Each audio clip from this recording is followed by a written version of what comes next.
ஒரு பெயர் வைத்தார், இஸ்ரவேல் என்று உன் பெயர் அழைக்கப்படும்.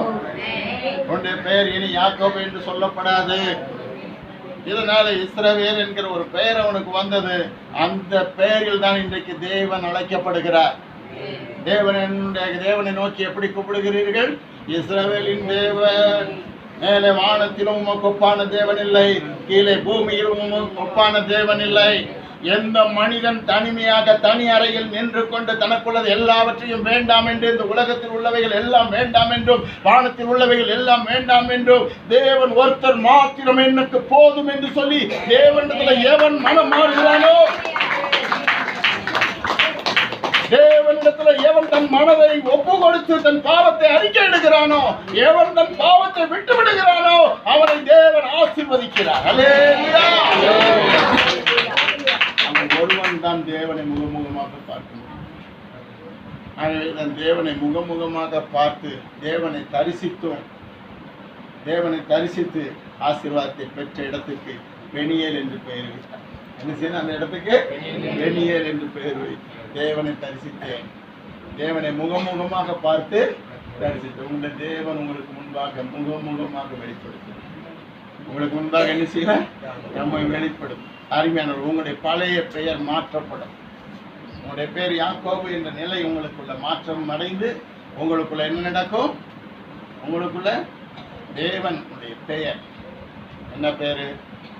தேவன் உங்கள் அனைவரையும் தேவனுடைய இளவரசி, தேவனுடைய இளவரசர்கள், தேவனுக்காக வளர்ந்து வரக்கூடிய வருங்காலத்து அரசர்களாக உங்களை தேவன் மாற்றப் போகிறார்.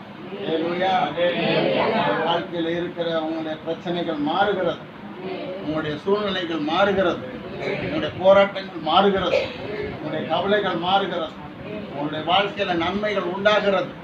தேவன் உங்களுக்கு நன்மைகளை செய்வதற்கு இறங்கி வந்திருக்கிறார். ஆகவே உங்களுடைய தேவன் யார்? நீங்கள் தனிமையாக நிற்கிற ஒவ்வொருவரும் உங்களுடைய தனி அறையில் நின்று, ஆண்டவரே என்று 2 கைகளையும் விரித்து, இஸ்ரவேலின் தேவனே, வானத்துக்கு ஒப்பான தேவன் இல்லை, பூமியிலே உமக்கு ஒப்பான தேவன் இல்லை, நீர் ஒருவரே தேவன் என்று கூப்பிடும் பொழுது அந்த தேவன் உனக்கு தரிசனமாவார். அல்லேலூயா. தேவன் உன்னை என்ன செய்கிறாரா?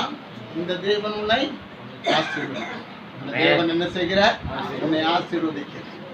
உனக்கு அங்கு சொல்லப்பட்டிருக்கு, இஸ்ரவேலின் தேவன் வானத்துக்கு ஒப்பான ஒரு வானத்திலும் அவருக்கு ஒப்பானது இல்லை, பூமியிலும் அவருக்கு ஒப்பானது இல்லை. அடுத்து அங்கு வாசிக்கும் பொழுது 1 ராஜாக்களின் புஸ்தகம் 8ஆம் அதிகாரம் 23ஆம் வசனத்தை வாசிக்கும் போது, தொடர்ந்து வாசிக்கும் பொழுது அங்கு நாம் என்னத்தை வாசிக்க கேட்கிறோம்? தேவனாகிய கர்த்தாவே, மேலே வானத்திலும் கீழே பூமியிலும் உமக்கு ஒப்பான தேவன் இல்லை. தங்கள் முழு இருதயத்தோடும் உமக்கு முன்பாக நடக்கிற உமது அடியாருக்கு உடன்படிக்கையும் கிருபையும் காத்து வருகிறீர். அல்லேலூயா. இப்ப இந்த தேவன் உனக்கு ஒரு உடன்படிக்கை கொடுக்க. என்ன கொடுக்கிற?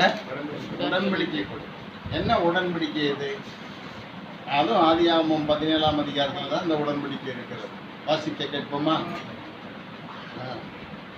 ஆதியாகமம் 17ஆம் அதிகாரம் வாசிங்க.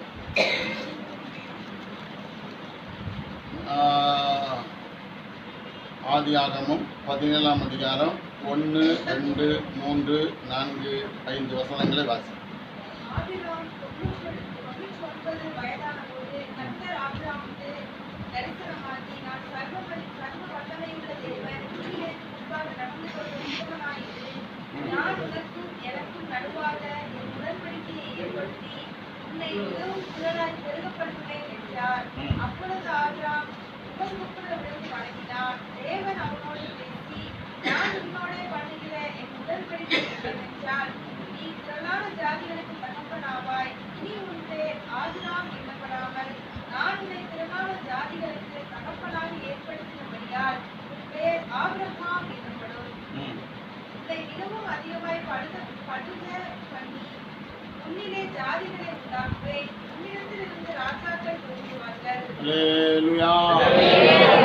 பார்த்தீங்களா?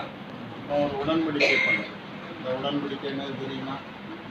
ஒன்று உனக்கு நிலம் கிடைக்கும், ஒன்று உனக்கு புத்திரபாக்கியம் உண்டாகும், இன்னொன்று உனக்கு பெரிய ஆளாக அரசனாக அரசியாக தேவன் நம்மை உயர்த்துவார்.